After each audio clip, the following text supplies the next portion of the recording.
Alright, Diablo 4 players, let's get it. One of the coolest builds this season is going to be this Ice Wolf Rogue build, where we're actually getting these Ice Wolves to give us a pretty big substantial amount of clear speed as well as additional damage with the brand new updated Paingorger gauntlets. So in terms of the text, there isn't really any update on the text. They fixed out a bunch of the different bugs and added some more multipliers to function properly with its unique power.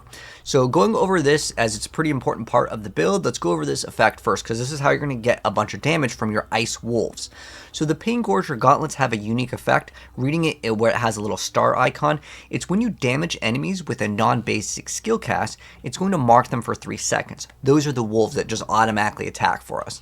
And then when a basic skill hits a first marked enemy, it's going to have that damage echoed across all of the enemies. You can see there's a little circle above the enemy's head. It's kind of like a yellow one. Most of the time things are dying so fast that it might be kind of hard to see in the gameplay. And of course this is Tormented 4 content here. You're going to be deleting all of the enemies relatively fast. Even though it's supposed to mark the enemies and then you hit them, these Ice Wolves are relatively decent. They kind of leap onto the enemies as well. And you can see again there's a special boss that happens in the strong room here, and you can see you delete it really fast. So they mark the enemies and then you hit them, and then it just deletes stuff. So you don't really have to worry about activating a skill, then activating your HeartSeeker. It pretty much is spam HeartSeeker and then things die really fast. That's the special thing with Paingorgers that I wanted to go ahead and mention, as this is the new Season 9 updated variant of the build, and this is the biggest change and the reason why people are playing this now. So let's go over the skills. I'll give you guys a Mythic and a non-Mythic variant, depending on what you have acquired so far. So for starters, as far as the skills go, we're going to be locking in with Shadow Clone. This activates our No Witness as a bonus on our Paragon board, and it basically gives us some extra damage reduction. And then we have HeartSeeker. This is, of course, a HeartSeeker build, so that is going to be our main source of damage. Now, you do not have to play Victimize. You can play Close Quarters, which will give you more upfront damage, or you can play Victimize, which kind of takes a lucky hit chance mechanic to give you extra damage. But these are pretty much the only 2 skills that you need in the bar. Everything else is kind of just activate it when you want to, or if the conditions are there. You definitely do want to activate Dash once in a while, but this is normal in every single build just for additional mobility, but it will activate a bonus on the Paragon board for a multiplier. But what it comes down to is these 3 skills are activated when you see a boss. So Smoke Grenade, just damage multiplier, same thing with Caltrops, and Poison Trap. Poison Trap, even though we don't do poison damage, it gives you bonus to non-physical damage. So again, once we come up to a pit boss, or if we're doing the Tormented boss runs, we will want to push these buttons over here. But HeartSeeker is the main source of our damage. And then again, just dash for mobility, and then just like every single rogue build, you gotta play preparation. This is kind of how the rogue is right now. No one's playing anything but preparation in the game right now because it is so dang powerful. And again, it gives you additional damage reduction. That's why it's so good. For the gear, let's go over the Mythics and the non-Mythics comparison real quick. So in the Mythic version, you want to try to get Air of Perdition, as well as Shroud of False Death, as well as Ring of the Starless Skies. In the non-Mythic variant, you want Cowl of the Nameless, which will give you increased lucky hit chance, plus you get some damage multipliers. Then for the chest piece, you can actually run the Aspect of Might here, and then you can get extra ranks to Dark Shroud. And then for the other ring, you can play the Conceited Aspect, but most of the stuff is all going to be damage per Dark Shroud. That's one of the best things that you can get for the Rogue. So that's the differences between the Mythic and the non-Mythic variant. For our gloves, we do want to get the Paingorger gauntlets. These are excellent here. Actually, getting that chance to stun isn't even bad. There's not really a bad stat to roll on it, although I would say cooldown reduction is kind of a so-so one because you really don't need it. But for the most part, even getting that stun chance can actually proc some of your bonuses, and it also is another crowd control, so it's great. Again, this is the thing that you want to try to get that 125x. That's the thing that you want to lock in. Then we're going to be playing the Umbrous Aspect just like you would. Now this is a little bit different. Here you want to get ranks to HeartSeeker in your pants. Normally, the ranks are plus on the gloves, but in this build, you are going to be getting it on your pants. And then, because we're going to be freezing everything, because these Ice Wolves are going to start chilling, and we have Cold Clip aspect, we're going to be freezing everything, and we don't really need to activate the chill around our feet. It's just going to basically get you the bonus of the 25x more damage. And then we also play the aspect of the Moonrise over here, and damage per Dark Shroud, and the chance for HeartSeeker projectiles to cast twice. That's what you want to lock in. In total, just get 100%. You don't have to get triple master working on one, but ideally, however you get 100% chance for HeartSeeker projectiles to cast twice, that's what you want to go for. And then we put adaptability over here. I like alchemic advantage, and we're going to be getting the bonus with the power to activate the poison in order for alchemic advantage to give us that lucky hit chance as well as increased attack speed. And then again, damage per dark shroud is excellent here. You can get dex, you can get frigid finesse. Those are all great stats. Frigid finesse is great too, but I like having a lot of attack speed. It makes the build feel really snappy. And then also Ring of the Starless Skies over here is what I mentioned before, but if not, Conceited is an excellent other choice. And this is another important thing. So this build will give you infinite imbues on your basic attack. So you get to do increased damage to enemies that are chilled or frozen, but on top of that, the basic skills are always imbued with 50% potency, and you gain this damage bonus against the bosses here. So that's really awesome. And then we are going to be running the Shard of Verithel, which is these, it's a sword, and it's going to give you increased basic skill damage, but they're going to cost primary resource. And then we play Behemoth's Brawler's aspect, so every 8 seconds we want to activate our ultimate to get increased just overall damage, which is great.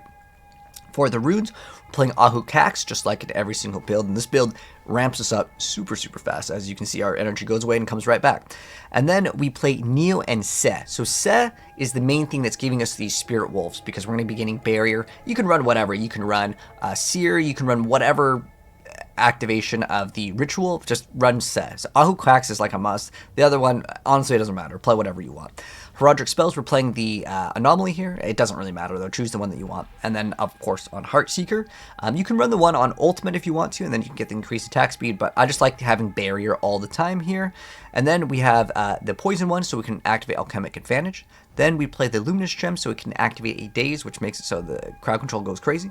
And then I like Reactive Ooze, which gives us basically infinite resources, because it does cost resource. You can also run Lucky Hit Chance to generate resource. That's another option if you are not playing in the seasons. And then Bottle Wind is just so godly. I love this on every single build. Just 50% over HP as Barrier is great. And then for the gems, we want to run Topaz because we want to run basic skill damage, and then Emerald for more dex. Then we run increased damage reduction with a Horadric Crest to kind of facilitate the downside of the Scornful Light, which gives us more elemental damage, but we take more elemental damage. And then Idle from Below is just primary stat. You can run a different one if you want to here, and Horadric Crest go for more offense, but I felt like this was appropriate because we do have a bunch of uniques in the build, like Pentagrees, Pain Gorgers, Air Perdition, and Shroud. I mean, Shroud has some survivability because it gives you max life, but for the most part, there's a lot of offensive stats here, so that kind of helps balance things out a little bit. Now, moving on to the skill tree. So as far as the skill tree goes, of course, this is a HeartSeeker build, so we want to lock in and get all of the points into HeartSeeker, and then we want the one where it actually does do a ricochet shot.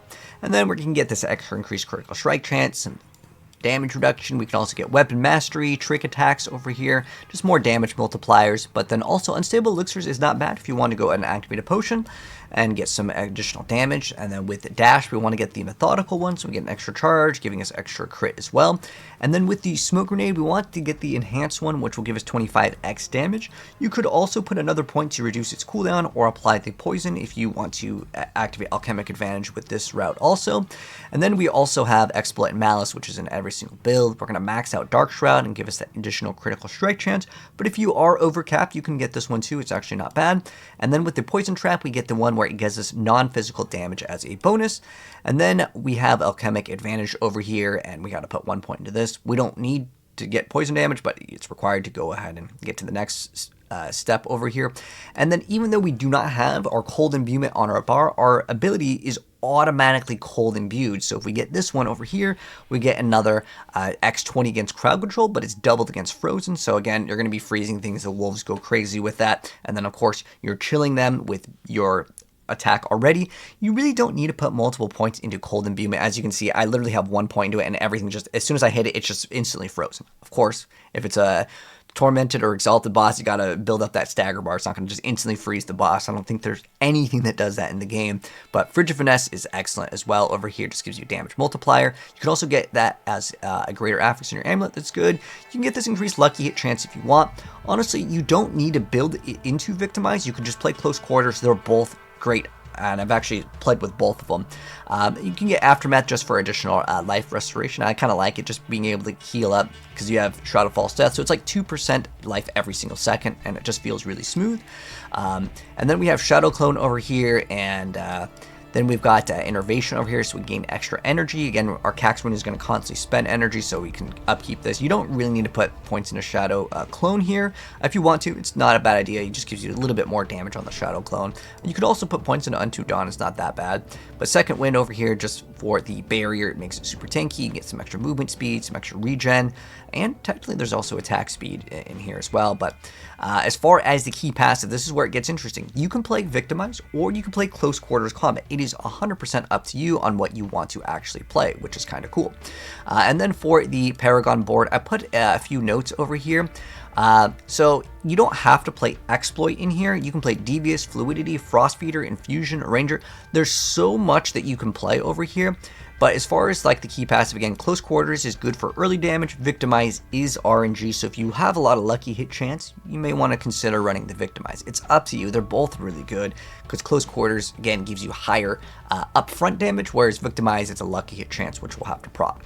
But now moving on to the Paragon board. So for the starter board, we get Headhunter. We move on to the Dance Macabre with the Exploit over here. Again, I put Exploit in every single one of my builds. It makes the whole build process feel way smoother because if you're really trying to min-max in this game, your goal is not to try to do pit 100s back to back to back. You should be ideally trying to do pit 59 and 69 are kind of like the golden sweet spots for most players to actually progress in the game. Again, you do not want to try to go high tiers in the pits with any builds. Your whole goal is to one-shot every single thing. So having that Exploit, even though it gives you less damage in total, its upfront damage makes up for it because it automatically applies that vulnerability. But next up we get the Exploit Weakness with Canny, and then we move on to the No Witness here with Combat. Another thing that's important is if you do get the Close Quarters, I automatically get all this damage to close enemies, which if you're fighting a lot of the bosses, most of the time you're just like up close, just attacking them as fast as you possibly can. But the bonus to close will actually facilitate Close Quarters, so you don't really need to get any like damage to close enemies on your pieces of gear. It's going to automatically be done on the Paragon board. But anyways, yeah, Combat over here is what I like to get. Gives us a little bit of resources, and then with Eldritch Bounty we get Control over here. Control does require the target to be like stunned or frozen, but I mean, you can see the gameplay. Everything is literally frozen 24/7.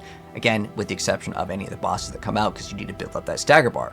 But yeah, that is going to be the build, guys, for the Icy Wolf Rogue build. It is a blast to play. Have some fun with it. But a lot of people were asking me since I was streaming this, and I've been basically going through all the Rogue builds in Season 9, just to give you guys kind of some realistic expectations. It is a very, very smooth build, and a lot of people ask me, is this better or Flurry better? Honestly, it comes down to the playstyle. Most of the builds kind of tap out around 90-ish unless you really want to grind hard, but these builds are going to be definitely able to delete Tormented 4 content with the brand new Horadric strong rooms. And again, if you're farming for Paragons, don't try to do pit 100s.